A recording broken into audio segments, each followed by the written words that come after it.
Mais les technologies ont beaucoup évolué aussi, hein. C'est ça. Ouais. Si on avait eu la même technologie à l'époque des cités d'or, on aurait fait autre chose. On aurait fait 200 séries par an. Absolument.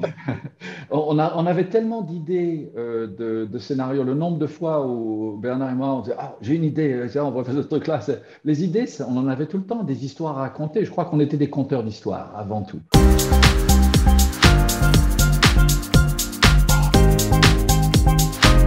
Très heureux de vous accueillir pour cette séance exceptionnelle, pour cette nouvelle édition de Cannes Série. C'est une séance à laquelle on tenait beaucoup. Il y a 40 ans, cette année, 40 ans, un dessin animé qui allait révolutionner l'animation française, mais bien plus que ça d'ailleurs, faisait son apparition sur nos écrans de télévision. Ce dessin animé, c'est Ulysse 31. Et on voulait prendre ce petit prétexte de cet anniversaire pour pouvoir réunir eh bien, les deux des personnes à l'origine de ce dessin animé, des personnes qui ont beaucoup compté et qui comptent beaucoup dans l'animation japonaise, dans l'animation française, pardon, encore aujourd'hui. Beaucoup de gens qui reconnaissent s'en inspirer. On est très heureux de réunir en même temps pour cette séance Jean Chalopin et Bernard Derriès qui sont avec nous.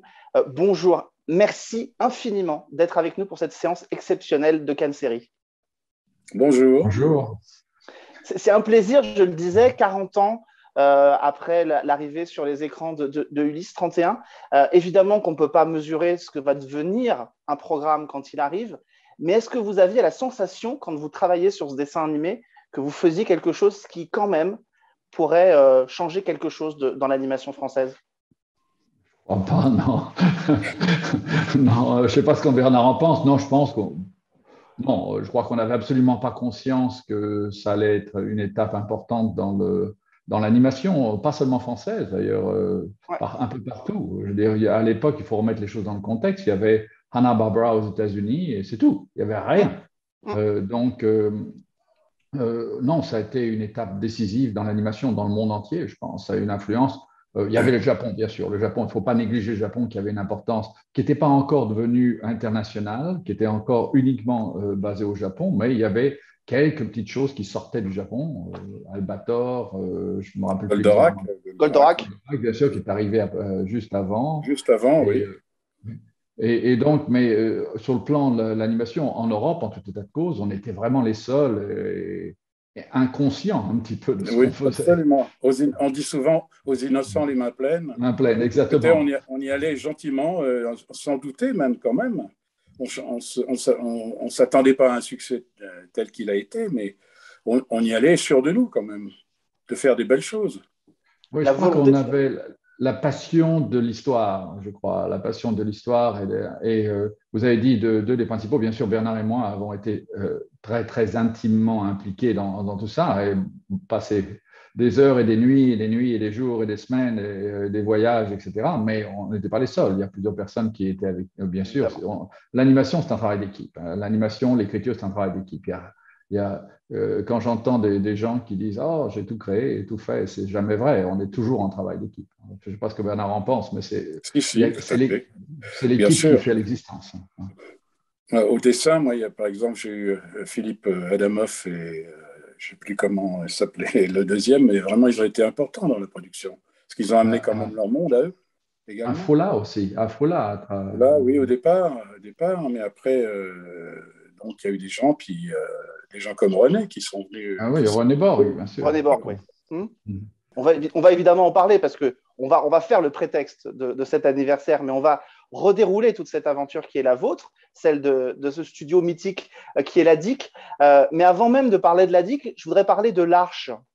L'Arche, ça doit forcément vous parler, j'imagine. Je crois que c'est votre première rencontre à tous les deux.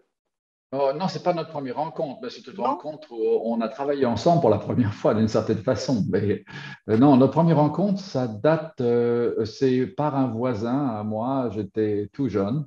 Je crois que Bernard devait avoir 16 ans ou un truc comme ça. Moi, comme je dois avoir 2 ans de moins que Bernard, je Oui, dois avoir 14 ans. Et j'avais un voisin de chambre à Tours qui s'appelait Monsieur Paul Gimzan, qui était professeur aux Beaux-Arts et qui m'a dit un jour, oh, mon petit, il faut vous rencontriez cet étudiant que j'ai, il pisse la peinture. Et cet étudiant, c'était Bernard, voilà. Et on oui. s'est rencontrés. Et on s'est rencontrés, on a eu un bon contact, puis Et à un moment, j'avais cette idée de créer un studio, un lieu pour les poètes, les écrivains, les peintres, de s'exprimer. Ça C'est s'appelait ça. l'Arche Cryptépop. Crypte pour une crypte, théâtre, T-H-E, poésie, peinture, l'Arche Cryptépop. Et c'est tous les lundis soirs, on faisait ça. Et Bernard, à l'époque, curieusement, il m'a dit, ouais, moi, j'ai pas tellement envie de venir avec mes peintures, mais je vais venir avec ma guitare. Et il chantait. C'est vrai, avec un ami, on avait adapté d'ailleurs vos poèmes. Un de vos poèmes que vous nous aviez Ah confié. Bon, bon? on l'a jamais, Alors, on l'a jamais chanté sur scène, mais parce qu'on n'a jamais eu l'occasion. Mais c'est vrai qu'on a participé à des spectacles que vous organisiez à travers l'Arche, avec Jean-Paul Pinault. Ah oui, absolument. Curieusement, vous avez pu remarquer que Bernard et moi, après, on s'est jamais tutoyé. C'est une Mais chose c'est ce que extraordinaire. j'allais dire, c'est Oui. génial, je trouve. C'est extraordinaire. On ne sait pas On se connaît pourquoi. on se connaît Depuis 14 ans pour moi. presque 60 ans. Ah Comment oui, ça se fait? oui, pratiquement 60 ans. Ouais, pratiquement 60 Bah, ans. comment ça se fait? Je ne sais pas. À l'époque, on se voyait peut-être Ouais. pour faire un peu plus adulte, parce qu'on était tous très jeunes. On se voyait, et puis c'est comme ça. Et puis après, bah, d'autres collaborateurs sont arrivés. On s'est tutoyés tous, sauf nous deux. Jean, hein, c'est à peu près comme ça que ça s'est passé. Je ne sais pas pourquoi. C'est très bizarre. Oui. C'était très Mais c'est bizarre. Et je classe. crois que Bernard et moi, on est quand même très proches en plus. C'est pas comme si on n'était pas proches. On a travaillé d'une façon très proche. Sur le plan de l'amitié, on a une véritable amitié. Et, Ouais, mais Jean mais connaît bien ma famille. Enfin bon, il a exactement. fait tous les anniversaires à la maison quand on était à Los Angeles, à Tokyo. Enfin bon, c'était voilà quelqu'un de très proche, mais on se voit toujours, toujours. Et c'est difficile de se défaire de ça. C'est On se dur, fait mal de ses exactement. habitudes. Ouais, c'est en problématique. Mais ça rend quelque chose de très classe, je trouve, entre vous deux, et ça participe aussi à cette histoire-là. On parle de cette époque-là, mais on ne se rend pas bien compte pour les jeunes d'aujourd'hui qui se lancent dans l'animation. Ils ont des points de repère partout pour se dire c'est possible, je peux faire ce métier. J'imagine qu'à cette époque-là, c'était peut-être moins le cas. Comment on se dit qu'on a envie de faire ce métier-là, qu'on a envie d'être scénariste, réalisateur, notamment pour l'animation? On a des points de repère. Quels sont-ils pour vous deux? Bah, pour moi, pour le dessin, je rêvais de faire ce métier parce que j'étais. À l'époque, il y avait la grande référence, c'était Disney. Il y avait que ça comme grand studio D'accord. qui produisait des longs métrages. Et c'est un métier qui n'existait pas. Ou faire du dessin animé en France, comment ça se passait? Est-ce qu'il y avait des écoles? Non, pas du tout. Donc moi, je suis entré dans le dessin par la publicité. J'ai fait une école de publicité qui s'appelle l'école Brassard à Tours, puis les Beaux-Arts.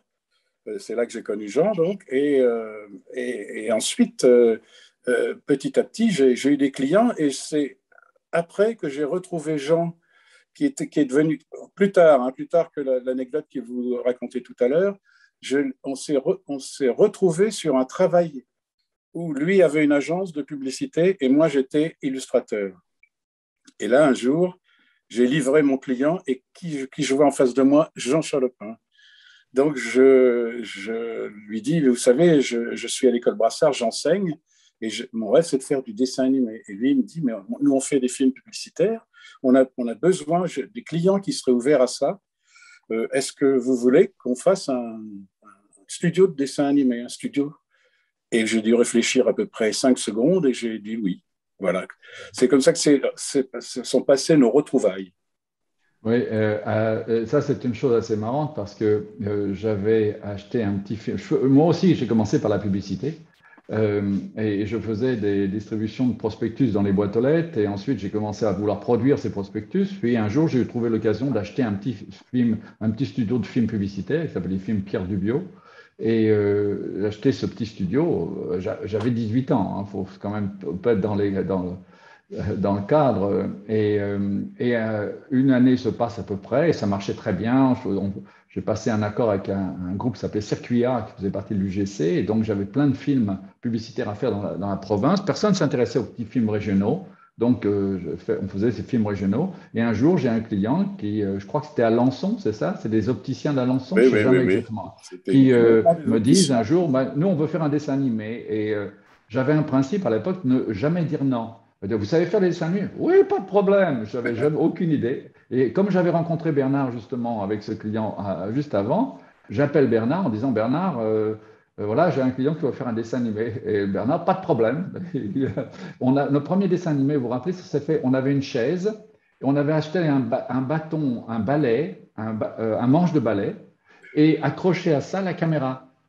Et on faisait de l'image par image sur la chaise. C'était C'était très notre artisanal, banc-titre. oui, très Notre artisanal. banc-titre fait par Bernard. Je ne suis pas sûr pour le manche à balai, mais c'était très artisanal quand même. Oui, c'était avec Dominique Ferrandou, exactement, C'est ça, Bernard. oui, oui. C'était, non, ça c'est le premier dessin. Et en plus, c'était pas mal du tout ce dessin animé. Oui, Et, oui. À l'époque, je découvrais moi-même le métier parce que je connaissais que par les bouquins de Walt Disney. Je rêvais de faire un jour du dessin animé. Et donc, en lisant ces livres, j'ai essayé d'appliquer la technique qu'il enseignait à l'intérieur de ces livres. Et puis, petit à petit, on a constitué le premier studio. Et voilà. j'ai appelé mes élèves, puisque j'étais professeur en même temps à l'école Brassard, et j'ai pris mes élèves, puisque je les connaissais, je connaissais leur talent en dessin, pour étoffer le studio en dessinateur. C'est là qu'il y avait Jean Et, Barbeau, par exemple? mais Oui, bien alors, sûr. il faut peut-être fast tracking, comme on dit en anglais. Près, un an plus tard, à peu près, on a une société maintenant qui a un nombre de personnes. Et on commence à faire pas mal de dessins animés qu'on appelait institutionnels à l'époque. Et on a Jean Barbeau, Afrola Manchu, Adjanakis, Manchu, Philippe Boucher-Manchu. Manchu, oui. On a une pléiade de gens. René Borg était René avec nous Barbeau. aussi. René s'est occupé de la mise en place du studio, Rachel Meyer, etc. Mais enfin, on a eu plein de gens, mais tout le monde venait pratiquement de l'école Brassard, excepté René, bien sûr. Et c'est vraiment cette espèce de foyer, si vous voulez, de talent. Et comme vous avez vu, certains talents extraordinaires. Hein. Je veux dire, Philippe Boucher-Manchu, c'est quelque chose, c'est un talent Un des grands extraordinaire. illustrateurs de science-fiction d'aujourd'hui. Hein. Et tout ça est sorti, est parti de Tours. Alors j'oublie des noms là-dessus, il faut me pardonner d'avance parce qu'il y a beaucoup d'années, ça. On parle de ça en 1970. Donc ça fait quoi? 51 ans, ça. C'est quelques années. Hein. Et là, on commence à développer des films institutionnels. Bien entendu, le problème, c'est qu'il y a une espèce de situation qu'on a rencontrée toute notre existence ensemble, Bernard et moi, c'est vous avez trop de capacités et pas assez de produits, vous avez trop de produits, pas assez de capacités. C'est jamais équilibré. Et on commence à développer les choses et maintenant, il faut trouver du produit à faire. Et c'est là on commence à se dire, il faut aller, on était à Tours, il faut aller à Paris. Et on a donc ouvert un premier bureau à Paris. Ce premier bureau, je crois que c'était rue Lincoln. Franklin Roosevelt, non? Non, rue Lincoln d'abord. Rue Ah Lincoln, oui, Pierre Lincoln. Charon, Franklin Roosevelt. Rue Lincoln, oui. Et on passe à un accord avec quelque chose qui s'appelait Vidéogramme de France. Roland Dordain était la personne qui dirigeait ça. Et il me présente une personne, Jasmine Delacroix, qui se passionne pour notre jeune équipe. Il était plus âgé que nous. Et Jasmine devient la personne qui nous ouvre les portes de. Elle travaillait pour les ventes radio de publicité institutionnelle à l'époque, mais elle avait pris une distance et elle s'est mise à travailler avec nous. Et Jasmine est devenue une amie proche de Bernard et de moi, très très proche même, décédée il y a maintenant une dizaine d'années, je pense, à peu près, mais quelqu'un d'extraordinaire avec qui on a partagé des moments glorieux et des moments moins glorieux, mais c'était vraiment quelque chose d'extraordinaire. Mais on arrive à se projeter sur les endroits où on peut proposer ces programmes parce que il faut rappeler aux gens, on parle des années 70, si au Japon l'animation est vraiment très développée à la télévision, il y a peu de créneaux en France pour diffuser ces programmes, notamment en télévision. Et là, il y avait un créneau sur, Jean, si vous vous souvenez, il y avait un créneau sur France 3 le samedi matin qui nous permettait de diffuser ces films. Oui, ce qui intéressait beaucoup les producteurs, enfin À l'époque, Roland Dordain nous avait présenté deux personnes, une personne à TF1 qui était le président et une personne à Troisième chaîne qui était Claude Pondamine qui était aussi le président. Et dans les deux cas, on avait obtenu ce qu'on appelait des créneaux institutionnels. Il faut pas oublier que la télévision à l'époque ne marchait que l'après-midi ou le soir et pendant le week-end, que le matin, il n'y avait pas de télévision pratiquement. Donc, c'était une audience très intime, mais qui nous permettait d'avoir des produits financés par le ministère de la Santé, par l'Institut français du pétrole, etc., qui permettaient… l'électricité de de France, etc. Et donc, il fallait qu'on ait la garantie de diffusion. Alors, bien sûr, le diffuseur avait toujours l'autorité de refuser s'il n'était pas d'accord, et donc il fallait toujours faire très attention au contenu, mais ça nous permettait de faire, et ça a fait vivre le studio, ça nous a permis de développer une équipe. On est passé de 5 personnes à 500 personnes à un moment donné, et ça, c'est quand on est arrivé à Boulogne, grâce à ces productions de dessins animés qu'on faisait.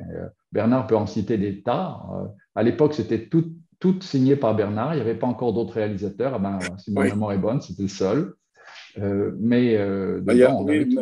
Raoul Franco en a signé quelques-uns quand même, si vous vous souvenez. Ah oui, c'est vrai, c'est tout à fait vrai. Série oui. Mais bon, oui, c'est vrai, autrement, j'en ai signé beaucoup, j'étais le seul. Est-ce qu'il y a eu un... On a parlé évidemment de ceux qui existaient déjà, il n'y en avait pas beaucoup, vous le disiez, en France. Mais en 1978, il y a un précédent qui arrive, c'est l'arrivée de la saga Il était une fois par Albert Barillet, avec ce système justement de coproduction pour faire de l'animé. Et puis on parle aussi de ce système de diffusion initié par Hélène Fatou à FR3. Mais est-ce que ce précédent de Albert Barillet avec Il était une fois a fait un peu une sorte de jurisprudence, pardon pour ce terme qui ne colle pas à la situation, mais justement pour envisager plus largement vos programmes et vos projets ensemble? Mais je crois que dans le cas d'Albert Barillet, ce n'était pas une coproduction avec le Japon. Hein. C'était avec différents pays européens, je crois. Les Japonais étaient fournisseurs ils fournissaient la production, le travail. Albert était un distributeur avant tout qui, un jour, s'est rendu compte qu'il y avait possibilité de faire des productions et il avait organisé les choses. Jean Barbeau s'est joint à lui pour la deuxième série, même pour la première série, je crois bien. Oui, Jean Barbeau s'est joint à lui là-dessus et a complètement rechangé le look. D'ailleurs, le look d'Était une fois, c'est vraiment le look de Jean Barbeau, c'est vraiment le dessin, c'est vraiment son. Oui. Donc, et nous faisions les storyboards de la première série à Tours, si vous vous souvenez, même de la deuxième. Oui. On a fait les storyboards de la première série à Tours. Oui. Le studio DIC, effectivement, était le studio qui faisait les storyboards et qui fournissait pas mal de choses. Albert est un client assez difficile, d'ailleurs, si je me souviens bien, très, très, très exigeant. C'est un distributeur devenu producteur. Je ne sais pas ce qu'il est devenu, j'ai complètement perdu de vue. Je ne sais pas du tout si. Il est décédé. Il est décédé. Oui. C'est son fils qui a repris. C'est son épouse aussi qui travaille beaucoup sur les séries. Hélène Barillet, pardon, qui travaille beaucoup sur les projets. Et puis en plus, je crois qu'il n'aimait pas trop l'animation japonaise. C'était pas trop son truc. Et il s'inscrivait un petit peu en opposition finalement avec cette animation-là. Pour vous, assez rapidement, le Japon est devenu peut-être le sésame pour vous permettre justement de monter ces projets, monter ces grandes histoires que vous aviez envie de faire, passer de ces séries institutionnelles à ces grandes séries, à ces grandes fresques animées? La réponse, c'est ce que je vous ai dit tout à l'heure. C'était le problème de la capacité de production et la capacité. C'est-à-dire que nos idées maintenant étaient devenues plus grandes que notre capacité de production. Même avec 500 personnes entre Boulogne et Tours, on était capable de produire une série de 26 épisodes, par exemple. Il nous fallait 3 ans. C'était pas possible. Or, on ne pouvait pas être dans un marché international avec un délai de production pareil. Ulysse 31 a mis du temps à produire, beaucoup plus de temps qu'on l'aurait fait autrement. Donc, à un moment donné, la société fonctionnait bien et j'ai fait qui était ma mission à l'époque. J'ai pris mon petit bâton de pèlerin avec mon téléphone, je suis parti. Et je suis parti en chercher en Asie, un peu partout. À l'époque, il n'y avait pas d'avion direct, parce que la Russie était encore fermée. Donc, j'ai cherché en Turquie, en Inde, en Thaïlande, à Hong Kong, etc. Taïwan. Et là, Taïwan a trouvé quelque chose. Déjà, un petit studio qui s'appelait Cuckoo's Nest. Il y avait à l'époque 25 animateurs. Et ensuite. Qui travaillait pour Hanna-Barbera à l'époque. Exactement. Et au Japon, c'était la découverte d'une espèce de paradis terrestre pour les animateurs, parce qu'il y avait une organisation en place qui fonctionnait impeccablement. Il y avait une dizaine de sociétés très actives, Tatsunoko, TMS, etc., vraiment Toei Doga, etc. Mais surtout un système organisé avec un système de distribution parfaitement huilé qui fait que les unités de production, c'était contrairement à ce qu'on avait en France, la grande boîte avec 500 personnes ou aux États-Unis, là, ce n'est pas du tout ça. C'était des petites structures d'organisation avec ce qu'ils appelaient des runners, le producteur et les runners, et plein d'unités. Les coursiers, oui. plein d'unités décentralisées. Et là, c'était une espèce d'Eldorado. Et donc, je me rappelle revenir à Paris complètement excité en disant, ça, on va créer DIC au Japon et on ne va pas travailler avec les autres, on va s'asseoir, on va créer notre propre boîte. Et tout le monde m'a regardé comme si j'étais un fou total. Et c'est ce qu'on a fait. On a fait et c'était une aventure assez extraordinaire qui a duré 17 ans quand même au Japon. Après avoir rencontré TMS quand même au départ. Oui, bien sûr, bien sûr. Vous les avez rencontrés, je crois, au MIP à Cannes, non, c'est ça? Je les avais rencontrés au Japon, mais c'était vraiment au MIP quand ils sont arrivés qu'on a avec M. Fujioka et Sachiko, qui était son assistante, qui s'occupait de ça, où on a vraiment passé, et Maki Ichimura, qui était le directeur des ventes à l'époque, qui parlait anglais, c'était le seul qui parlait anglais d'ailleurs. Oui. Les autres ne parlaient pas anglais. Si, Sachiko parlait anglais aussi. Mais M. Fujioka ne parlait pas un seul mot. Et c'était un personnage assez extraordinaire, Fujioka, je veux dire. C'est un personnage de légende. Vous vous rappelez bien de lui, Bernard, je pense. Oh là là, oui, bien sûr, bien sûr. Et on est devenu relativement intégré dans le système japonais. Et voilà, Bernard, à un moment donné, il fallait décider, est venu vivre au Japon avec sa famille. Oui, pour simplifier les choses. C'est radical. Et là, ça a commencé vraiment. Quand j'étais au Japon avec ma famille, j'étais tout le temps parti aux États-Unis après. Donc, on a fini à Los Angeles. Mais est-ce que c'est facile? Oui, allez-y, je vous en prie. Non, simplement parce que Bernard vient de dire quelque chose qui nous fait avancer dans le temps, mais une fois qu'on a eu cette capacité de production qui nous permet de faire, ça c'était vraiment sur Ulysse 31 et les Cités d'Or, une fois qu'on a la capacité de production, on pouvait faire plus. Donc, mon ambition était de dire, bon, maintenant, il y a un énorme marché qu'on n'a jamais touché, ce sont les États-Unis. Et tout le monde m'a dit à l'époque la même chose qu'on m'a toujours dit tout le temps, oh là là là, ça ne sert à rien, les Américains sont xénophobes, personne ne peut y arriver, personne n'a jamais réussi. Et vous savez, l'avantage, c'est comme les jours de grève, quand on dit, oh là là, il ne faut pas prendre sa voiture, il y aura des encombrements. Il n'y a personne sur l'autoroute. Bien, je suis arrivé aux États-Unis, il n'y avait absolument aucune concurrence. C'était le marché le plus facile du monde à conquérir parce que, justement, il y avait cette idée préconçue que c'est impossible. Et ça, c'est formidable parce que l'être humain a tendance à raisonner par groupe. Quand il y a une foule qui dit, oh là là, tout est blanc, tout le monde pense que tout est blanc. Et personne ne regarde s'il y a quelque chose de l'autre côté. Et là, on a fait vraiment ça. On est allé envers et contre tous. Et je me souviens, on avait un partenaire qui était la CLT à l'époque, qui nous a dit, oh là là, mais OK, on te laisse aller, mais tu dois prendre une assurance. Alors, on a pris une assurance COFAS à l'époque.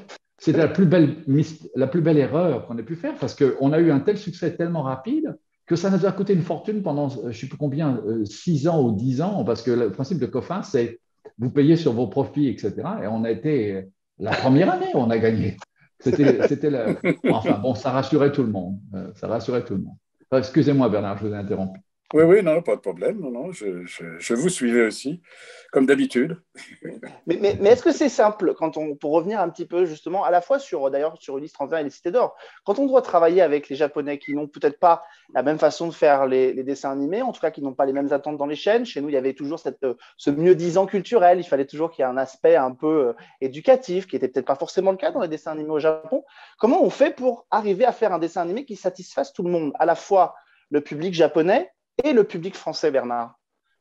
Bien, écoutez, quand j'ai eu le premier épisode terminé, sous le bras, je pars de Tokyo, les Japonais me disent c'est bien, mais ça fait quand même un peu français, ça fait européen, bon, c'est bien, mais... Et j'arrive en France, et là, France 3 me dit oh, c'est pas mal, mais quand même, ça fait drôlement japonais. Hein. Donc, vous voyez, comment on arrive à satisfaire tout le monde. C'était peut-être un entre-deux, voilà, c'est ça. Un entre-deux à trouver et qui a plutôt effectivement bien réussi. Qu'on a à peu près trouvé, parce que, pas à peu près, je dis bien, parce que dans les premières années, ça fait un succès phénoménal en France et ça a moins bien marché au Japon, par exemple. À la même époque, il y a un autre studio d'ailleurs qui émerge, enfin qui devait peut-être déjà exister, mais qui est en Espagne, qui est BRB International et qui produit aussi des dessins animés sur ce modèle-là de la coproduction. Claudio Bianborn, avec lequel j'ai eu l'occasion de discuter il y a quelques temps, qui s'occupe de BRB, nous disait combien il admirait le travail qui a été fait par vos équipes. Est-ce que vous diriez que justement à cette époque-là, la méthode de travail c'est un petit peu à donner de l'inspiration? Vous êtes côtoyés les uns les autres? Comment ça se passait exactement? Pas du tout. J'ai jamais rencontré les gens de BRB au Japon, mais donc au C'est début beaucoup plus c'était. tard. Allô? Oui, Oui, pardon. c'est beaucoup plus tard. Je pense qu'ils sont arrivés Je quelques crois années que après. BRB c'est plus tard, oui. C'est vers 83-84, je crois. Oui, Oui, là, je crois que la première fois que je suis allé au Japon, c'était fin 79. Hein, oui, c'est ça. Moi, la première fois que je suis allé faire de chercher de la production, c'était en 77. En Chine, je suis Oui, allé en septembre 77. Donc, on était un peu en avance sur la musique. oui, c'est ça. Oui, donc pour travailler avec les Japonais, ça a été, moi, un excellent souvenir. J'ai appris beaucoup de choses. Au début, bah, bon, ils se demandaient un petit peu, les équipes de dessin se demandaient un peu qui étaient ces gadjins qui venaient leur apprendre le métier. Donc, ils étaient un peu soupçonneux. Puis petit à petit, bah, on a appris à se connaître. Et puis, bah, le meilleur exemple, c'est que pour le générique d'Ulysse, j'ai essayé d'expliquer ce que je voulais comme générique. Et ils ont fait un storyboard qui ne me convenait absolument pas, parce que c'était vraiment très bateau. C'était un générique comme on avait déjà vu sur d'autres séries. Ils réutilisaient des images des épisodes. Ça ne me plaisait pas du tout. Donc, ils étaient vexés. Donc, ils m'ont dit, écoute, si ça ne te plaît pas, fais-le toi-même. Donc, je me suis assis à une table, j'ai fait le générique. Et c'est exactement le générique d'Ulysse que vous avez aujourd'hui, qui existe aujourd'hui. Et là, du coup, nos rapports ont changé. J'ai vu que nos rapports ont changé après ça. Parce qu'ils ont vu que j'étais capable de le faire. Donc, du coup, une confiance plus grande s'est établie entre nous. Et ça a été différent par la suite. Vous parliez d'égal à égal, quasiment, pour eux. Voilà, ils voulaient que je fasse la preuve de ce que j'avançais. Mais Je je crois dois dire que que, moi, j'ai quand je même crois que beaucoup appris à leur l'expérience des contact. studios japonais était souvent le producteur qui vient, qui n'était pas vraiment un producteur, qui n'était pas vraiment un artiste. Or, Bernard, il sait faire du storyboard, il sait faire de l'animation, il sait expliquer, il sait présenter. Et, et, donc, c'est tout à fait différent. Je crois que le respect a complètement changé, les relations ont changé. On a vraiment, Bernard a créé moi aussi des relations d'amitié qui durent encore aujourd'hui pour les gens qui sont encore vivants, parce que malheureusement, on n'est pas Oui, jeunes, donc malheureusement. il y a plein de gens partis. Malheureusement. Mais des relations d'amitié qui n'ont jamais changé. Hein. La proximité de certaines personnes qu'on a eues est extraordinaire. Et, je crois aussi que peut-être on peut dire, je ne sais pas si c'est la même expérience pour Bernard et moi, mais les Japonais mettent du temps à ouvrir, à s'ouvrir, mais quand il s'ouvre et que vous avez C'est une total. véritable amitié, c'est très très solide, hein, très Oui, solide. c'est vrai, oui, je confirme. Et ça dure. Et ça dure dans le temps. Comme avec Terada, par exemple, qui était un assistant réalisateur sur Ulysse et qui était très mafiant au départ, mais avec qui nous avons loué des liens après d'amitié à travers le travail à Los Angeles et même récemment où j'ai pris contact avec lui. Et il est devenu le numéro 2 avec Bruno Bianchi sur Gadget. Donc, Bruno Bianchi, qui a aussi évidemment été un des très grands noms qui a travaillé à vos côtés et qui était là aussi dès les débuts. Avant de venir effectivement à cette partie américaine sur laquelle on a déjà commencé un petit peu à parler, revenons un petit peu sur cet autre grand dessin animé qui est Les Cités d'Or. Là aussi, la rencontre entre cette influence de l'histoire européenne et puis cette rencontre avec la façon de faire et de produire au Japon. C'est un dessin animé qui est fascinant, qui fascine encore des générations aujourd'hui. On le voit avec les 3 autres saisons qui ont été faites. Une comédie musicale même à Paris au mois d'octobre qui se monte autour des Cités d'Or, aux variétés, je crois. Cette histoire-là des Cités d'Or, comment vous expliquez ce succès fascinant qui fait rêver encore les enfants d'aujourd'hui et les grands enfants que je suis quand ils le regardent encore aujourd'hui? Vous arrivez à saisir la magie de cette série? oui, c'est difficile de répondre parce qu'encore une fois, il faut se mettre dans le contexte de l'épaule. D'abord, avant tout, c'était une rencontre avec Mitsuru Kaneko, qui est devenu un ami, qui est décédé il n'y a pas très longtemps, mais qui était vraiment un vrai ami, et, quelqu'un que j'aimais beaucoup, qui était un homme extraordinairement inventif et créatif. C'était un des premiers à créer l'animation par ordinateur. Il s'est quasiment ruiné pour lancer la première C'est animation vrai, par oui. ordinateur au Japon. C'était un type assez extraordinaire. Et il a essayé de faire à l'époque, au même moment, ce qui prouve bien quand il y a une idée dans l'air, c'est comme les ondes radio, il y a plusieurs personnes qui l'ont, il a essayé de faire avec NHK ce que nous avons fait avec la troisième chaîne. Troisième chaîne, on a pris un prétexte culturel et on a mis une aventure. C'est Ulysse, prétexte culturel qui a très très bien marché, entre parenthèses, parce que à l'époque, Ulysse a été remis à l'étude, l'Iliade et l'Odyssée à l'étude des enfants partout. C'est la génération Ulysse 31 qui connaît toute l'histoire de l'Iliade et de Très bien l'Odyssée. accueilli par les enseignants, oui. Donc, Mitsuko Kaneko a fait la même chose avec le livre de Scott O'Dell, le King Fifth, le cinquième du roi, et il a acheté les droits et ça donnait un alibi culturel pour pouvoir motiver NHK, qui à l'époque ne diffusait pas d'animation, de s'engager là-dessus. Donc c'est un peu compliqué parce qu'à l'époque, NHK avait des différentes divisions qui s'étaient créées pour ce genre de choses, sans rentrer trop dans les détails. Et donc, elle a fait. Et moi, j'avais rencontré Mitsuo un nombre de fois et il y avait un vrai contact avec lui et un vrai contact de qualité. C'était quelqu'un qui a été une inspiration pour moi à beaucoup, beaucoup d'aspects et qui avait cette histoire et commence à me raconter cette histoire, etc. Et c'était absolument fascinant. Et donc, il est à l'origine de ça. Hein. Et à un moment donné, on s'est dit, NHK payait presque rien, très, très peu. Et Bernard et moi, on est tombés amoureux de l'idée. On s'est dit, on veut travailler là-dessus. Et on est rentré en France en disant, oh là là, on a eu un grand succès, on va pouvoir le vendre sans problème, le prévendre. Et là, personne n'en veut en France. Absolument personne n'en veut. C'est l'horreur totale. Et moi, j'avais donné comment on dit, donné mon give my word, je ne sais pas comment on dit en français. Ma parole. J'avais donné ma parole. Je suis désolé, je ne suis plus en France depuis tellement d'années que je suis devenu très anglo-saxon pour moi. Et donc, je ne savais pas quoi faire pour trouver ça. Et vraiment, à l'époque, refusé par tout le monde, y compris les gens qui nous avaient soutenus jusqu'ici. Et on n'arrive pas à s'en sortir, on n'arrive pas. Et finalement, c'est la CLT qui a accepté de nous prendre, de nous donner un backup. À l'époque, RTL avait vraiment pas les capacités par rapport à ça, mais ils nous ont donné un backup en disant, OK, allez-y, nous on va l'acheter pour l'Europe, on va le prendre, on va vous aider à le financer, allez-y. Et vous commencez à travailler. Mais en France, toujours, personne n'en voulait. Absolument, personne n'en voulait. Je me rappelle avoir fait le siège de Jacqueline Joubert à l'époque. Non, elle n'en voulait pas, absolument pas. Personne n'en voulait. Et c'est assez très marrant. Vous savez, cette phrase, on dit que les succès ont beaucoup de parents et les échecs sont orphelins.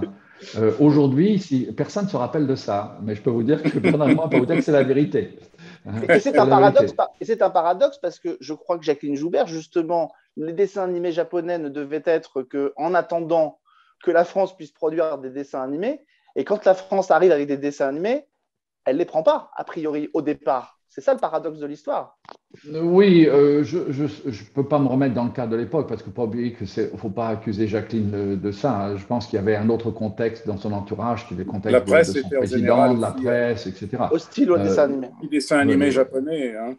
On est d'accord. C'était simplement très drôle de voir que cette série, qui est Ulysse 31, est une série qui a eu un impact énorme relativement court, quelques années. Les Cités d'Or, c'est un impact qui ne s'est jamais arrêté. C'est absolument effrayant. Quand je dis effrayant, c'est d'une façon positive, bien sûr. Et à l'époque, il faut se remettre dans le contexte de l'époque, personne n'en voulait. S'il n'y avait pas eu le soutien de la CLT, on aurait été obligé de déposer le bilan parce qu'on s'était engagé vis-à-vis de Kaneko, on avait engagé des financements vraiment à risque total. Et j'étais tellement persuadé que cette série était extraordinaire. Vous savez la raison du refus de cette série? Non. Dans le contexte d'aujourd'hui, souvent on va dire c'est pas possible. C'est parce que c'était une série.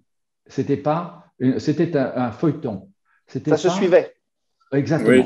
Et à l'époque, comme il y avait des grèves en France en permanence, les grèves de l'ORTF, l'ORTF, et donc le principe c'est de dire non, attention, si on a une grève, il faut refaire tout le placement des cassettes. Les syndicats refusent de travailler des heures par rapport à ça. C'était un truc d'une complexité pas possible. Donc, que l'histoire soit extraordinaire, les personnages extraordinaires, ça ne marchait pas parce que dans le contexte français, s'il y avait une grève, on risquait de passer de l'épisode 3 à l'épisode 7, par exemple, et personne ne comprenait l'histoire. Donc, ils ne voulaient pas de feuilleton. Aujourd'hui, je dis c'est extraordinaire parce que Netflix, Hulu, etc., tout ça, ce ne sont que des séries. Que des feuilletons. Mais à l'époque, personne ne voulait de feuilleton. Même aux États-Unis d'ailleurs. Cette logique-là, je vous rassure, elle existe toujours dans les chaînes. Les chaînes aujourd'hui veulent avoir des séries bouclées dans les chaînes françaises pour pouvoir les diffuser dans n'importe quel ordre quand ils le souhaitent et quand ils le veulent. Donc, ça n'a pas tellement changé, malheureusement.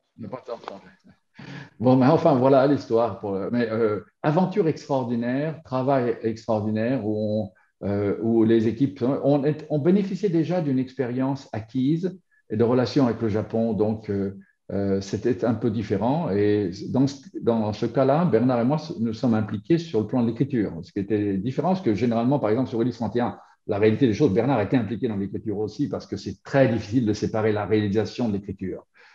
Mais c'était quelque chose comment dire, de naturel entre le réalisateur et les auteurs, Nina Volmark et moi là-dessus. Et Bernard, c'était vraiment un trio par rapport à ça. C'est très difficile de dissocier l'un de l'autre. Dans les Cités d'Or, c'était vraiment l'écriture. Et là, avec le travail de l'équipe japonaise, etc., mais complètement différent au niveau de l'approche.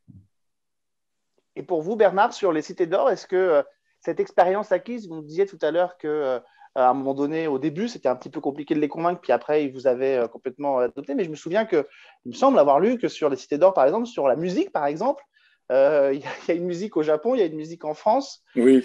C'était pas pareil pour tout le monde. Enfin, même là, ça a été compliqué.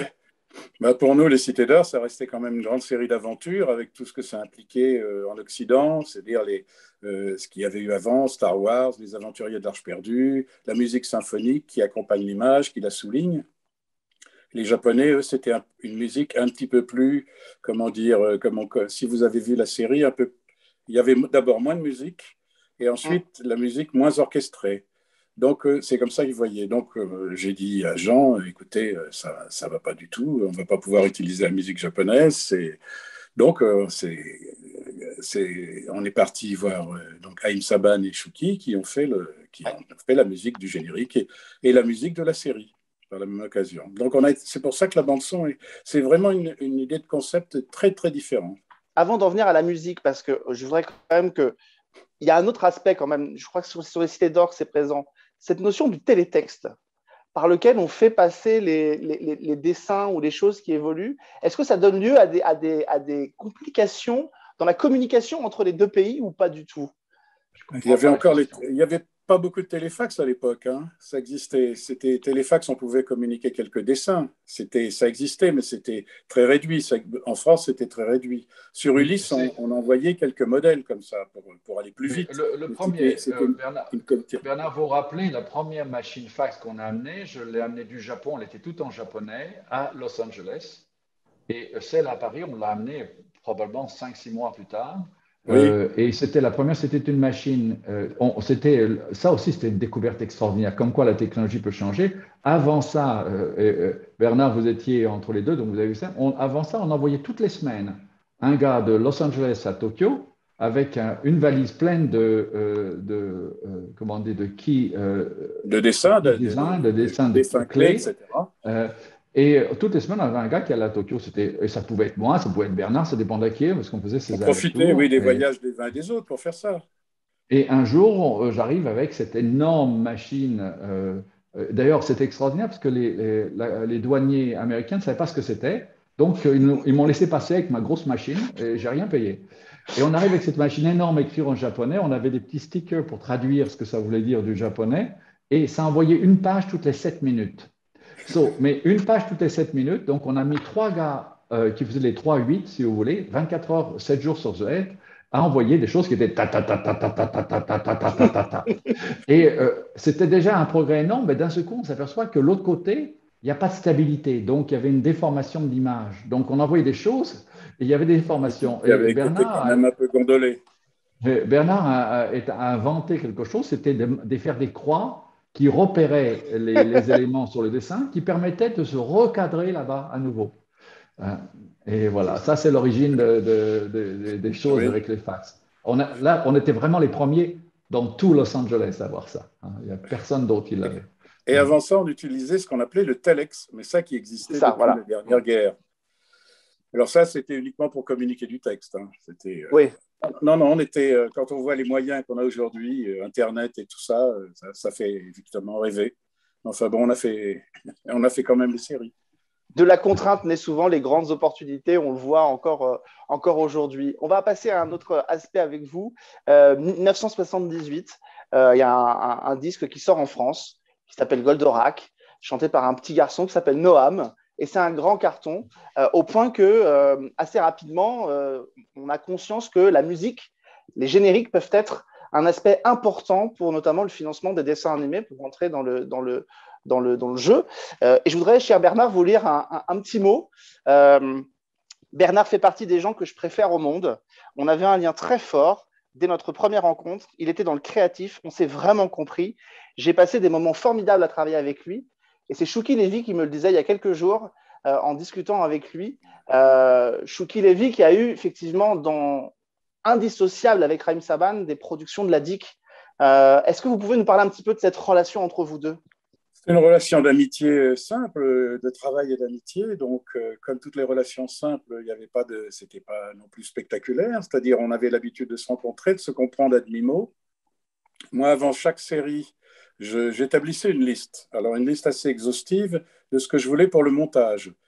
Le montage, donc le thème d'Esteban, une minute triste, le thème d'Esteban, une minute gay, Esteban joyeux, Esteban sautillant, Esteban 15 secondes découvrant tout à coup l'horrible réalité. Enfin, j'en avais des pages et des pages. D'ailleurs, Haïm Saban a gardé dans son bureau un telex que j'avais envoyé, qui faisait au moins 4 mètres de long, avec la liste des musiques que je voulais déjà pour démarrer les Cités d'Or.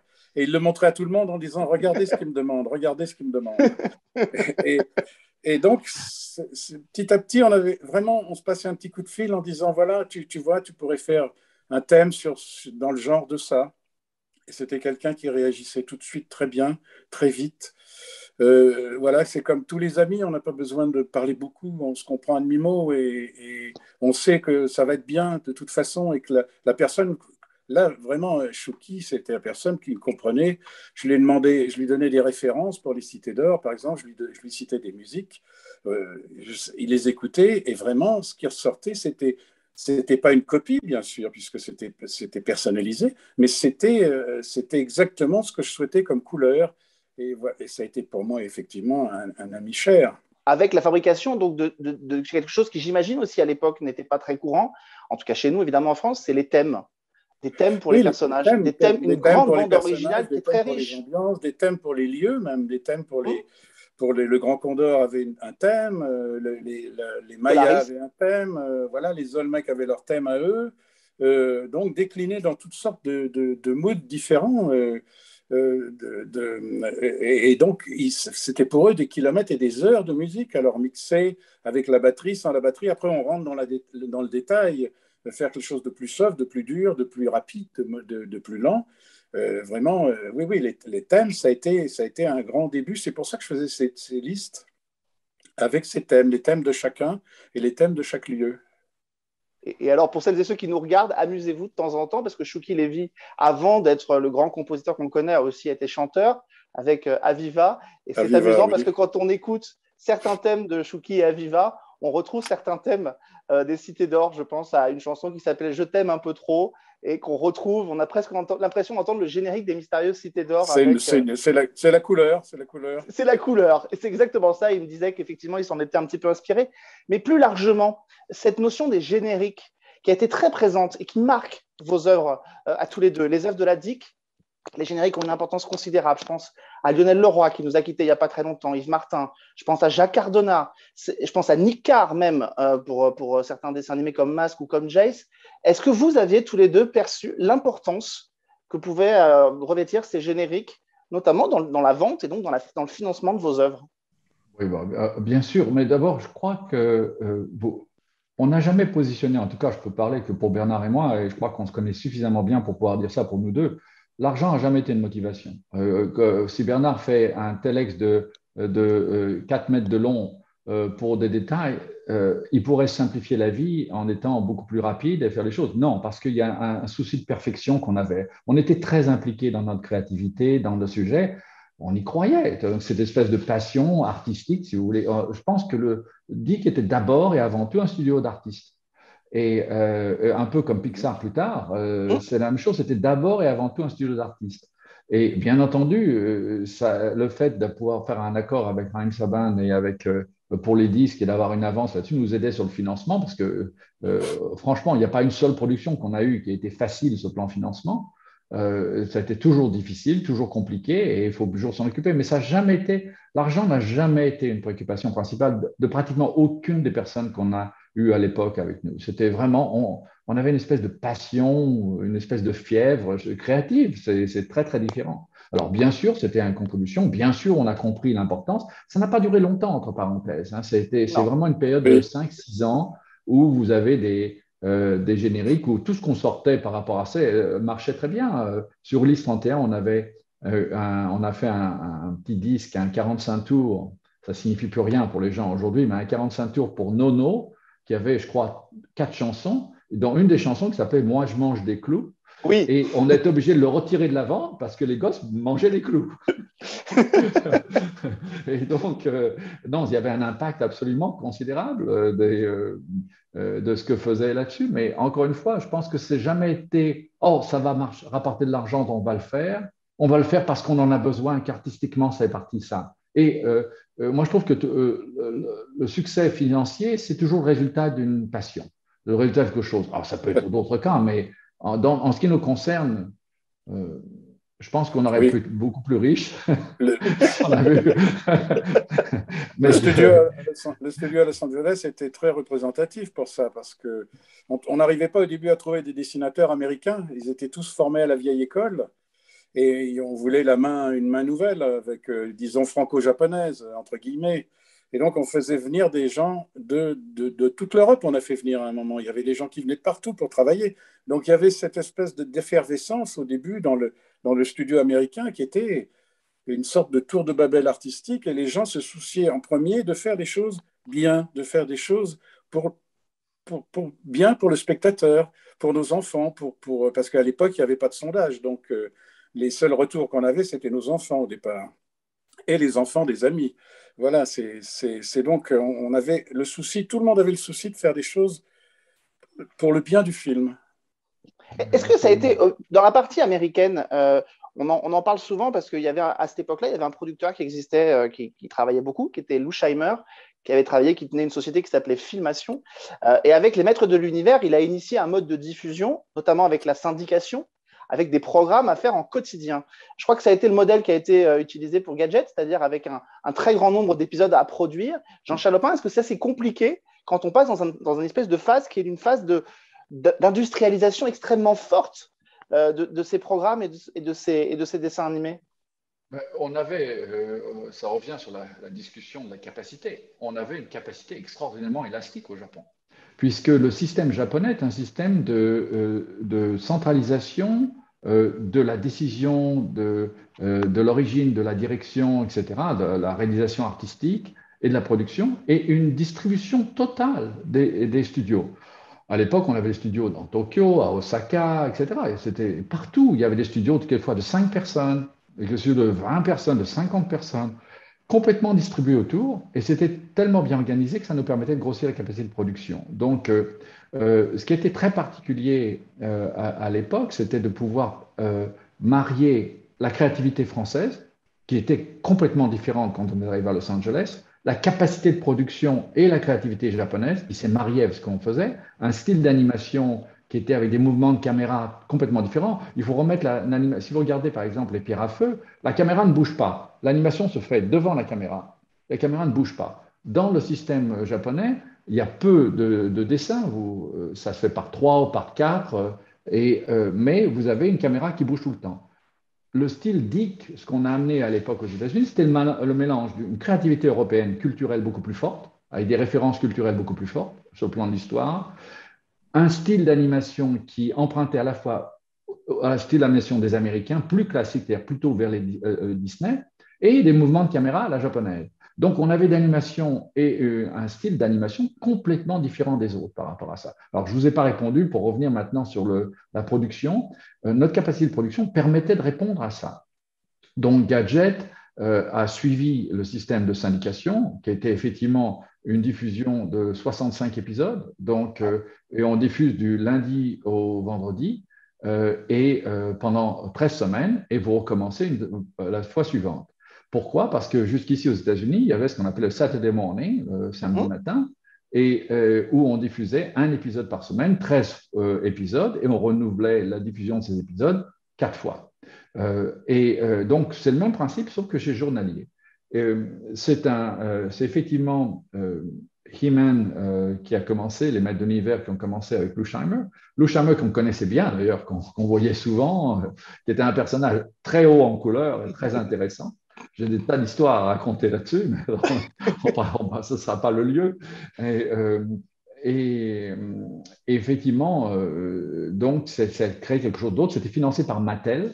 Ouais. Et la raison, parce que l'origine de l'histoire de He-Man, la création d'He-Man, ça vient d'un monsieur qui était à Mattel.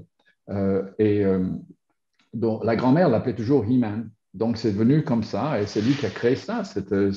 À l'époque, il y avait 2 studios. On n'existait pas, nous encore. Aux États-Unis, il y avait Hanna-Barbera et Filmation. Filmation, c'était brouillé avec tous les networks.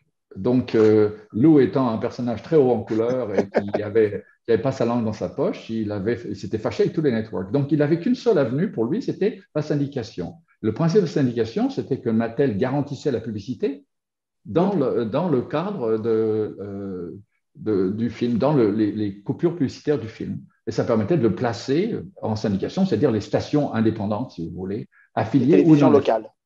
Absolument. Et donc, c'est comme ça. Et on a pris le même modèle avec Gadget. Avec Jace. Et entre parenthèses, on a fait He-Man numéro 2. Hein. Notre studio a fait He-Man numéro 2. Hein. Je pense que pas beaucoup de personnes le savent. Mais c'est vrai. En 91, c'est ça? Non? Ou plus tard? Un peu plus tôt? Non, plus tôt. Plus tôt. Ouais. La deuxième saison, vous voulez dire? Oui, la deuxième saison, 83, je pense. C'est ça, la deuxième saison des Maîtres de l'Univers. Ben justement, vous m'avez fait ma transition, vous parliez de Mattel. Et effectivement, le modèle de la syndication, mais aussi le modèle du jouet. Parce que ce modèle du jouet qui permet de commander un dessin animé, un programme pour la télévision, c'est quelque chose qui va être initié, je crois, avec Jace. Par exemple, où finalement, il y a une gamme de jouets. Et puis, alors, est-ce qu'on crée un dessin animé? Parce que sur He-Man, par exemple, c'est ça. Il y a une gamme de jouets, il y a une dérégulation aux États-Unis qui permet de faire un peu plus de mettre un peu plus en avant les programmes pour les enfants. Donc, ça, c'est voulu par Reagan. Vous, est-ce que c'était pareil sur Jace? Est-ce que c'était une gamme de jouets qu'il fallait promouvoir et donc vous créez un dessin animé ou pas? Alors, ça, c'est une question très intéressante. Je vais raconter le début. Je me rappelle un jour à Los Angeles, Jean me dit « Venez avec moi, on va chez Mattel voir une nouvelle gamme de jouets. Ils ont à nous présenter pour éventuellement faire un projet. » Donc, on va chez Mattel, une société très sérieuse, une grande salle de réunion avec des rideaux tendus pour pas qu'on voit ce qu'il y avait sur les murs, la salle qui était légèrement dans la pénombre, et on nous dit, on nous fait signer un papier comme quoi on ne révélera rien de ce qu'on a vu à cette séance. Et on signe donc ce papier et on nous projette un film avec ce qu'on peut dire aujourd'hui, Jess, les monstroplantes, c'est tout. C'est-à-dire des véhicules avec un peu d'organique dessus qui se battaient entre eux sur une lune, et puis c'était tout. Donc, Mattel dit, est-ce que vous pouvez faire une série avec ça? Et là, je vois Jean qui me lance un œil. Il leur dit, bien sûr, parce que c'est toujours possible avec Jean. Et donc, on va réfléchir, on va vous proposer quelque chose. Vous voyez que le point de départ, je m'en souviens très, très bien, c'était vraiment rien. Des véhicules avec un peu d'organique dessus qui se battaient entre eux. Et c'était le résultat d'une grande étude que Mattel avait lancée, qui avait coûté une fortune, qui faisait je ne sais plus combien de pages, qui était le jouet idéal pour les garçons de je ne sais plus quel âge. Le jouet idéal, ils étaient arrivés à ça. Ce genre de choses à travers l'étude, et ils avaient déjà fabriqué du prototype. Donc, Jean va vous raconter la suite. On a commencé à chercher des personnages. Jean a écrit quelque chose. On a commencé à chercher des personnages. Si vous vous souvenez, c'est Jesse Santos au studio de Los Angeles, qui était un dessinateur de bande dessinée philippin, qu'on avait chez nous dans le studio, qui participait beaucoup à nos créations de personnages comme ça, qui avait fait les premiers personnages. Voilà, je vous laisse la parole pour raconter la séance. Non, c'est parfait. Je me rappelais plus de cette séance, mais effectivement. Si, Non, j'étais impressionné de voir cette salle où tout était caché parce qu'ils nous avaient montré les prototypes après en tirant les rideaux. Non, c'est intéressant, entre parenthèses, savoir que aujourd'hui, le CEO de Mattel est Ynon Kreiz, qui est un ancien de l'équipe Saban, avec qui on a travaillé énormément, et qui est devenu aujourd'hui le CEO de Mattel. C'est intéressant. Pour remettre le contexte de l'époque, quand Joe Morrison, qui est la personne qui s'occupait de la division garçon, a eu l'idée de He-Man, par exemple, lui-même n'était pas dessinateur, il avait cette idée, il avait l'idée du principe, etc. Il l'a porté à Lou Scheimer, donc à Filmation. La même façon, ici, c'était toujours Joe Morrison qui était derrière ça. Joe commençait à prendre un peu de distance. C'est quelqu'un d'exceptionnel, Joe Morrison, entre parenthèses. Je ne sais pas si vous vous souvenez bien de lui, Bernard. C'était quelqu'un qui avait un sens artistique, bien sûr, s'occupait du jouet, etc. Mais c'était vraiment pas un marchand. C'était un artiste aussi, si vous voulez. Et donc, il y avait une communion intellectuelle, je dirais, et de sensibilité avec nous qui se passait très bien. Et donc, c'est pour ça qu'on a commencé à faire beaucoup de travail avec eux et avec Mattel généralement.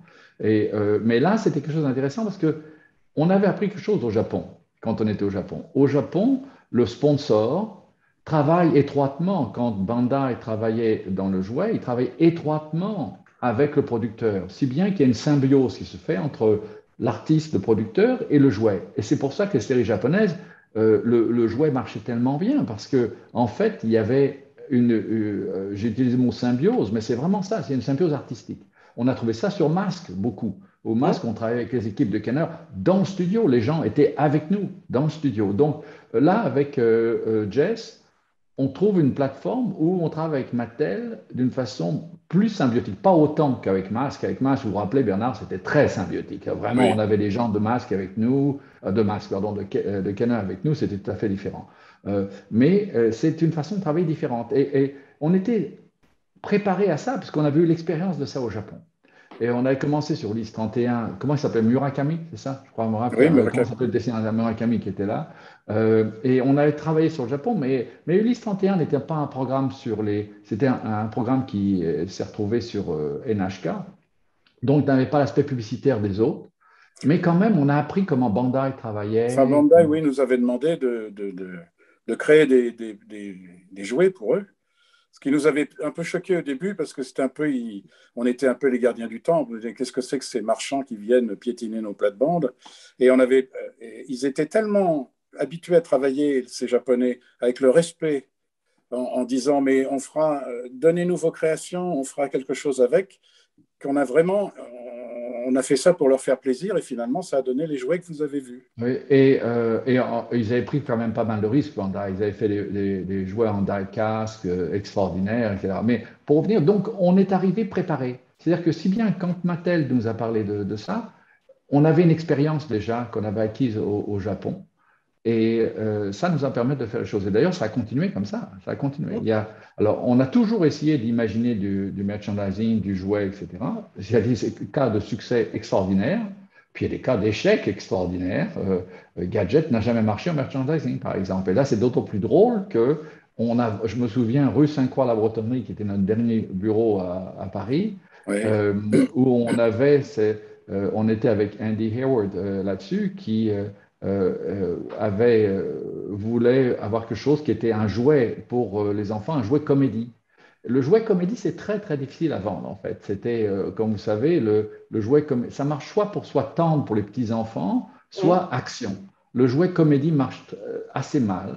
Et on est parti sur l'idée que Gadget allait être financé par du jouet. Et en fait, Gadget n'a pas été du tout financé par le jouet, mais vraiment pas du tout. Je dirais même plus, on a pratiquement financé le jouet pour arriver à en avoir quelques-uns. Et ça a été complètement à l'envers, c'est assez marrant. Donc, ce qui prouve très bien qu'on ne sait jamais vraiment ce qui va se passer. On a une intuition et on ne sait jamais vraiment.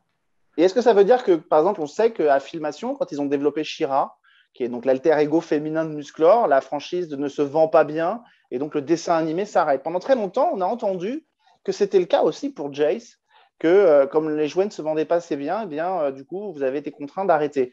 Est-ce que c'est une légende qui s'est répandue au fil des années ou est-ce que c'est vrai? Je ne m'en rappelle pas. Non, pour Jace, on a fait les 65 épisodes prévus. Ça a été premier en diffusion, on a fait premier. Par contre, en vente de jouets, ça a fait 0. Voilà. Donc, comme quoi, ça a fait un peu rigoler tout le monde parce que l'étude magnifique qu'ils avaient fait avant pour le jouet ultime pour les garçons était mauvaise. Ils s'étaient trompés sur toute la ligne. Mais nous, on était quand même rassurés sur notre création parce qu'on était quand même au top, en tête des diffusions. Je ne sais plus à quelle heure, c'était Jess aux États-Unis. Hein, et puis après, en France, ça a très, très bien marché. Ça a très bien marché. Ça fait partie des dessins animés cultes de cette génération-là.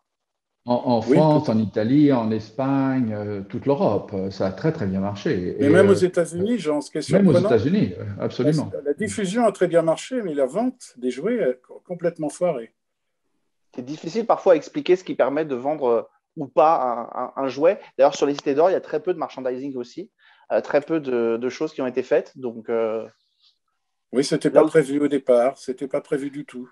Et pourtant, Oui. il y avait le Grand Condor, il y avait le Solaris, il y avait plein de choses, des costumes, des médaillon. bateaux espagnols, des cartes, des jeux à l'époque, des jeux sur des cartes, vous savez, il y avait des choses à faire.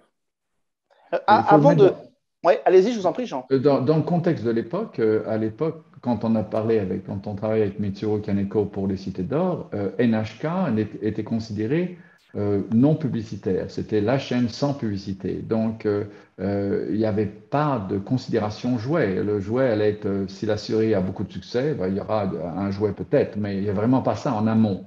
Il faut bien voir que il y a deux approches du jouet. Il y a soit une approche en amont qui fait partie du financement, et c'est ce qui se passe avec Mask, c'est ce qui se passe avec les Monstroplantes, avec donc Jess et Way Warrior, Jess les Conquérants de la Lumière, pardon. Et vous avez des financements dont le jouet n'est pas en amont. Le Cité d'Or, c'est ce cas. Donc, il n'y a pas de financement en amont. Il y a d'autres séries qu'on a fait dans le futur, dans le passé, après, pardon, dans le passé, dans le futur de notre passé. Où on avait, où c'était purement des produits créatifs. Pour Bernard connaît bien ça aussi, mais par exemple, une série comme Les Jumeaux du bout du monde, il n'y a pas du tout l'intention de faire du jouet, ça n'existe pas. Hein. Diffusé sur TF1, je crois, en 92, dans le Club Dorothée. Exactement.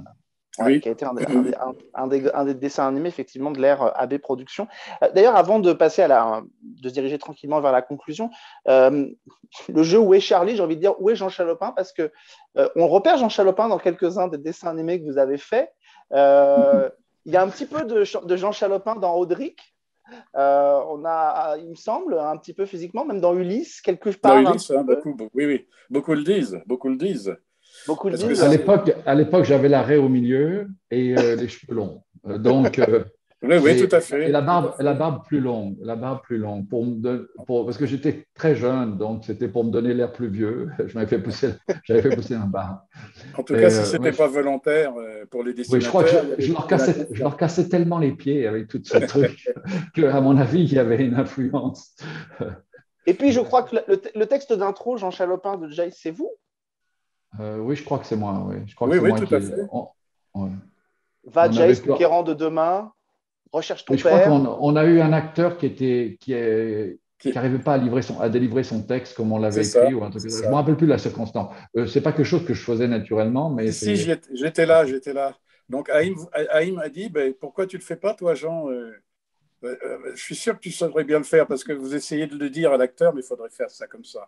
Et donc, c'est vous qui l'avez fait. Et ça nous a effectivement tous marqués. On a évidemment, il y aurait encore beaucoup de choses à dire parce que il y a effectivement, vous l'avez parlé, hein, les jumeaux du bout du monde des années 90. Je crois qu'à partir du milieu des années 80, fin des années 80 d'ailleurs, la DIC continue aux États-Unis. Puis il y a une autre société qui s'appelle C&D qui arrive, je crois, en France, c'est ça, qui est d'ailleurs alors spontanément j'aurais dit Chalopin Derriès, mais non. A priori, c'est pas ça. Créativité, développement. Voilà.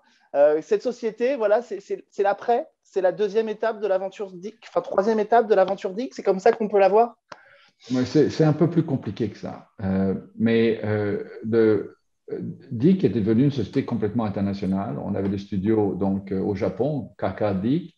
On avait DIC en France, qui était la société mère. Et on avait DIC à Los Angeles, DIC Enterprise. Et la CLT et moi, puisque nous étions les deux actionnaires, avons vendu la société américaine. Et on a gardé la société japonaise.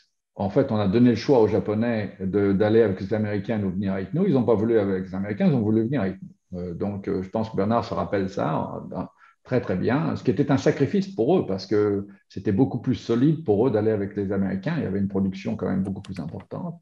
Donc, en fait, on n'avait pas le droit de garder le nom DIC que les Américains voulaient garder. Et donc, on a dû rebaptiser la société japonaise et la société française. Mais en fait, c'est une continuité. C'est une continuité avec un des maillons le plus important à l'époque, parce que le maillon américain était devenu le plus important, il n'y a pas de discussion là-dessus, qui avait été vendu. Et donc, on a continué, et CD a continué pendant 10 ans là-dessus, donc, puisque ça a été vendu en 96, 10 ans plus tard exactement, 86 la vente de DIC Enterprise et 96 la vente de CD. Bernard, pendant ce temps-là, avait commencé à partir sur d'autres aventures, vers de nouvelles aventures. Bernard, ça vous rappelle quelque chose? Absolument, ça me rappelle, oui. C'était un peu un leitmotiv que j'avais à un moment. Mais oui, j'étais parti. D'abord, il y a eu Planète Magique et ensuite Story. Voilà. Et parmi les dessins animés qui sont venus, on a parlé des Jumeaux du bout du monde, on pourrait citer Sophie et Virginie, par exemple, aussi, oui. Qui ont fait partie de ces grands programmes. Et on sent quand même que, quand on voit ces programmes, que l'ADN de la DIC est toujours présent, c'est-à-dire qu'il est là, cette volonté de raconter, ce sera peut-être un peu une forme de direct à la conclusion, mais raconter des histoires en prenant le spectateur pour un public intelligent. C'est toujours la sensation que j'ai eue en regardant vos dessins animés. J'ai toujours eu l'impression de ne pas être pris pour un imbécile quand j'étais gamin devant ma télé et je regardais vos dessins animés. Et c'est vrai que c'est quelque chose que me disait Chouki Lévy sur la musique. Il me dit, moi, je ne fais pas de la musique pour les enfants, je fais de la musique pour des programmes.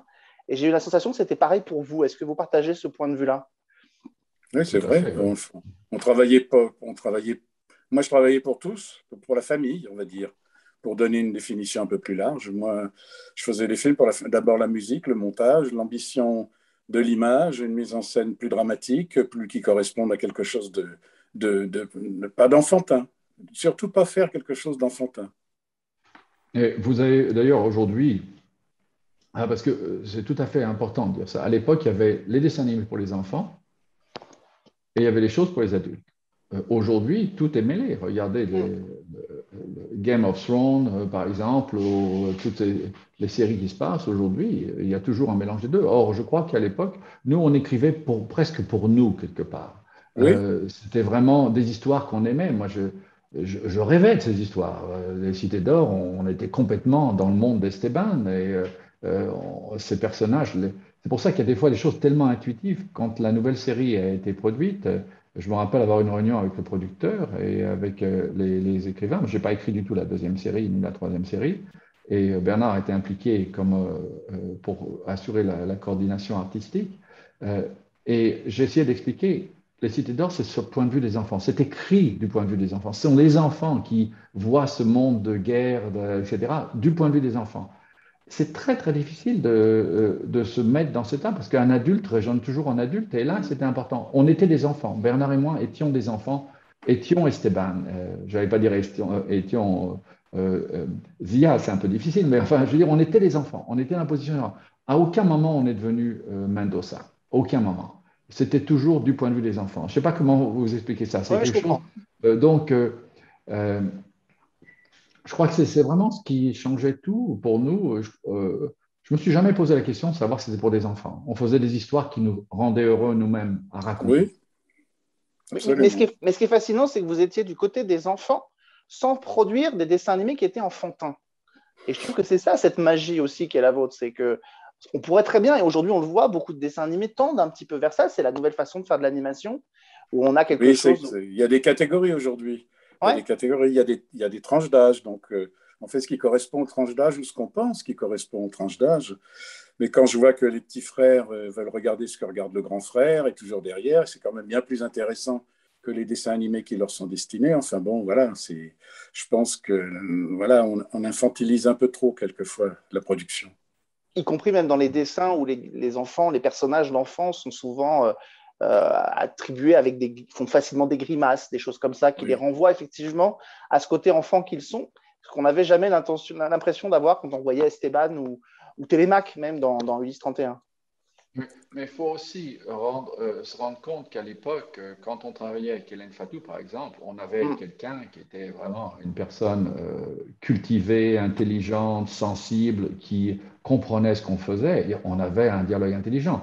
On n'était pas toujours à vous coincer un mot comme anxiolytique, etc. Aujourd'hui, c'est très difficile pour les producteurs. Moi, je ne produis plus aujourd'hui, mais je travaille avec quelques producteurs qui sont restés des contacts ou des amis. Et ils me racontent leurs aventures. C'est assez étonnant. On avait ça à Los Angeles beaucoup, mais en France, à l'époque, on n'avait pas. On avait un dialogue vraiment intelligent avec Hélène Fatou spécialement et Mireille Chalvon, où on travaillait vraiment en bonne intelligence. Si vous regardez le niveau anxiolytique, comme on le dit aujourd'hui, de Ulysse 31, c'est effrayant. Or, on avait découvert quelque chose qui est très important. C'est que le conte de fées, ça fait très peur, le conte de fées. C'est très effrayant, le conte de fées. Mais il y a toujours une solution qui vous rend heureux. Or, vous savez, c'est l'histoire du gars qui a des chaussures trop petites. Il dit, ça me fait tellement bien quand j'enlève mes chaussures. Ben, c'est ça. Pour nous, c'était un peu le principe. On montait le niveau, par exemple, dans Ulysse 31, on a des séquences où on monte le niveau de peur et d'angoisse. Et d'un seul coup, Nono arrive et fait une galipette et dit une bêtise. Et tous les gosses rient. Parce que l'anxiété et l'angoisse montent par rapport à ça. Et c'est bien que ça monte, c'est bien d'avoir ces sentiments. Aujourd'hui, on édulcore tout est plat. Mais on monte en sentiment et d'un seul coup, vous avez une galipette qui est faite par Nono qui décharge. C'est pour ça que Nono, d'ailleurs, était tellement aimé par les enfants, parce que il arrivait pour rendre les gens heureux. Au moment où il y avait quelque chose de dramatique pour Ulysse ou Télémaque quels que soient les personnages là-dessus, les circonstances, il y a des épisodes très dramatiques dans Ulysse 31. Ouais. Et il y a Nono qui arrive par rapport à ça. Donc, je crois qu'on osait raconter des histoires qui nous faisaient peur à nous aussi, qui nous faisaient vibrer nous aussi. Si vous vous souvenez, pour la rediffusion des Cités d'Or, la série numéro 1, la chaîne nous a demandé de couper quelques plans qui étaient un peu trop anxiolytiques justement pour les enfants. Donc, ils m'avaient envoyé une liste de, je sais pas, une trentaine de plans à couper dedans. Donc, j'ai dit OK à 3 plans. Comme ça, on a été pour tranquille. faire plaisir. On a été tranquille pour ne pas tout refuser. Mais voilà, c'était des noyés qui flottaient à la surface de la mer. C'était un Inca qui fouettait une Inca. Voilà, c'était ça. Donc, les enfants connaissent beaucoup plus dans certains dessins animés et certains films aujourd'hui. Reste qu'aujourd'hui, la France, qui avait tout à faire à l'époque où vous fondez la DIC, est devenue un acteur majeur dans l'animation. Il y a quelques jours, le président directeur général de Xilam, dans une interview que je lisais chez nos confrères de France Info, disait il y a encore 4 ans, il y avait à peu près 5500 personnes qui travaillaient dans l'industrie de l'animation. On est passé à 7500 et je pense que d'ici 2025, on sera près de 10 000 à travailler dans cette industrie. L'animation française à la pointe aujourd'hui, en partie aussi grâce à tout ce que vous avez initié et défriché à l'époque de la DIC quand même.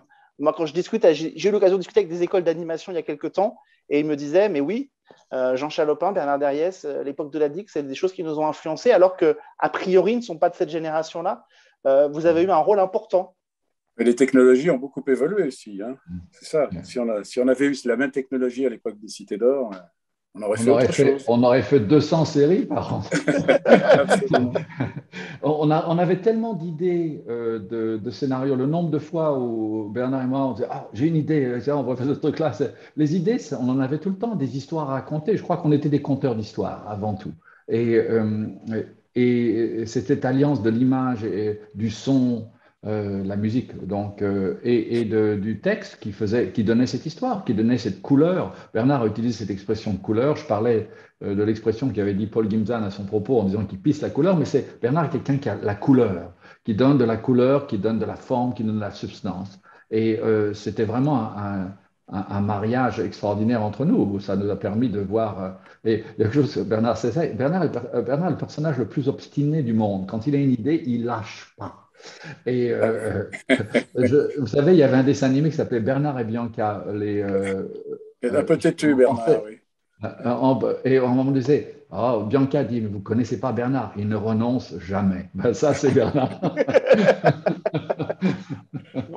On va arriver malheureusement à la fin de cet échange, mais il y a un aspect dont on n'a pas parlé, mais je veux juste les mentionner parce que ça a fait partie de la signature des séries de la DIC. C'est les grands comédiens qui sont venus pour prêter leur voix à ces personnages. Je pense évidemment à Claude Giraud, qui nous a quittés il n'y a pas longtemps, qui était la voix d'Ulysse 31. Je pense à Jean Topard, qui a été, qui a été Zeus dans Oui, Ulysse 31. Je pense à Jackie Berger, à Isabelle Gans, à Odile Schmidt, qui nous a quittés l'année dernière. Enfin voilà, tous ces grands comédiens sans qui ces dessins animés. Thierry Ragnaud, qu'on connaît bien aujourd'hui, qui a été Mac Tracker. Voilà, et on aurait tant d'autres à citer, mais je voulais vraiment les mentionner parce que ça a fait partie oui. de la signature de la DIC. Et oui, mais surtout, il y avait un homme qui était un peu à la source de tout ça, c'était Jacques Barclay, de Start, la société Start, donc avec qui on pouvait faire des castings en toute confiance et qui nous proposait des voix extraordinaires ou à qui on demandait certaines voix.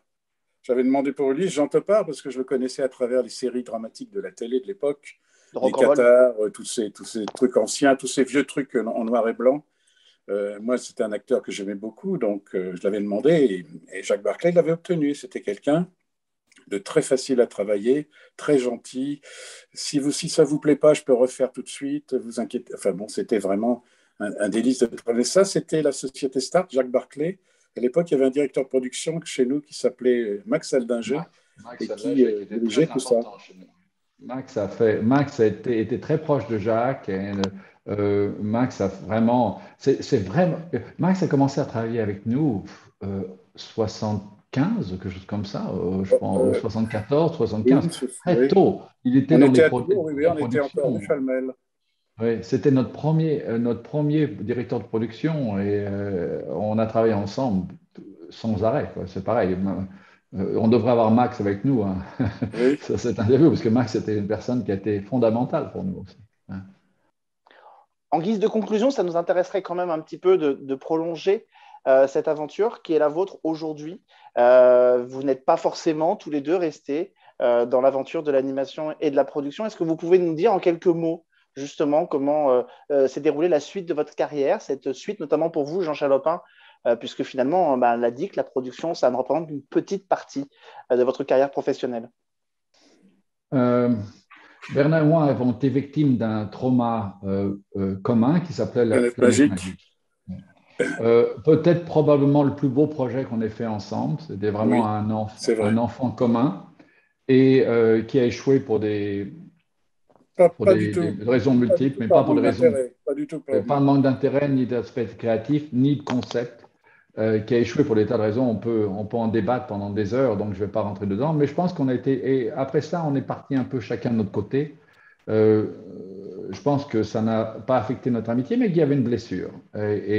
Ça n'a pas changé. Moi, à un moment donné, je me suis dit, il faut savoir dans la vie reconnaître quand il faut tourner la page. J'ai donc décidé de tourner la page. J'ai décidé de ne plus continuer dans cette direction. Je me suis impliqué encore un peu pendant quelques années dans C&D en animation. La dernière production que j'ai faite, qui s'appelle Le Maître des Bottes, que je considère que c'est peut-être une de mes meilleures productions, Bien, honnêtement. oui, ça c'était une série qu'il faudrait sortir aujourd'hui. C'est des robots vus d'une façon très très différente. Et vous parliez du respect du truc, c'est très adulte en fait. On était les Oui. premiers à utiliser une musique de rap dans un dessin animé, etc. C'est bon, tout à fait différent. C'est à peu près ma dernière production vraiment. Bon. Et après ça, je me suis dit, ben, il faut. euh, Jasmine Delacroix avait une expression qui était has been. Je veux pas être une has been. Et je me suis dit à un moment donné, il faut savoir changer. Et c'est des petites histoires que je raconte, mais qui n'ont peut-être aucune référence pour vous, parce que vous êtes tous les deux trop jeunes. Quand j'ai commencé dans l'animation, il y avait un monsieur qui s'appelait Monsieur Jean Image. Et Jean Image avait été le grand personnage de l'animation française dans les années 50. 50. Oui. Et à l'époque où on a commencé, dans les 20 ans plus tard, dans les années 70, il faisait du porte-à-porte pour essayer de vendre quelques dessins animés aux chaînes de télévision, etc. Ça me tordait le cœur. C'est un type absolument adorable et personne ne voulait le voir. Les gens prétendaient ne pas être là. C'était vraiment pas assez horrible. Je me suis dit, je ne veux pas finir ma vie à faire du porte-à-porte pour essayer de placer mes cartoons et mes histoires comme ça. Donc, à un moment donné, j'ai décidé de changer complètement d'orbite. Et après avoir vendu ma société, j'ai pris un petit intérêt dans une petite banque d'affaires et banque privée. Et je me suis réimpliqué là-dessus très fortement et je suis devenu curieusement banquier, ce qui est très rare de passer du créatif à la banque. En général, c'est la banque au créatif. Et je me suis aperçu qu'en fait, la créativité, on peut l'avoir dans n'importe quelle activité qu'on puisse faire.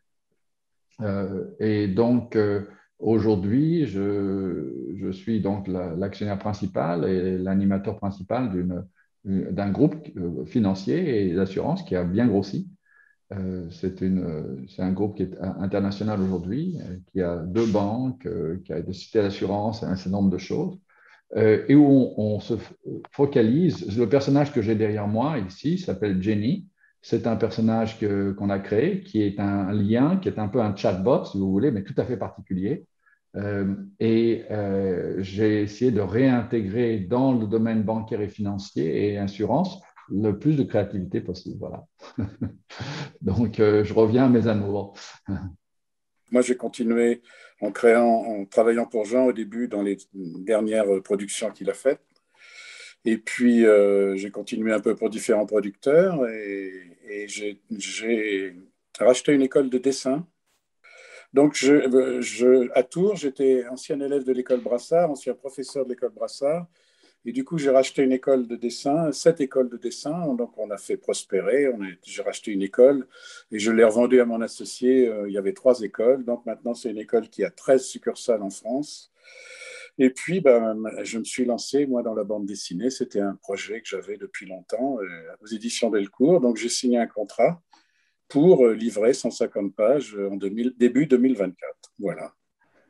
Merci beaucoup. Je pense que tous ceux qui ont grandi avec ces dessins animés et qui ont vu cette générosité des dessins animés mesurent que cette générosité, on l'a eue avec vous pendant cette presque 1h30 où on a échangé avec vous. On aurait évidemment encore des dizaines et des dizaines de questions à vous poser, mais merci beaucoup d'avoir pris ce temps. Merci beaucoup d'avoir fait vibrer et rêver autant d'enfants pendant toutes ces années. Et puis maintenant, l'aventure continue vers de nouveaux horizons, puisqu'on le dit, Les Cités d'Or arrivent au Théâtre des Variétés dans une comédie musicale. Donc, l'inspiration ne s'arrête jamais. Et au fait, tiens, petite question pour vous. Avez-vous été contacté ou pas pour finir et pour faire une suite à Ulysse 31? C'est quelque chose qu'on a souvent entendu. Oui, beaucoup de gens m'ont parlé.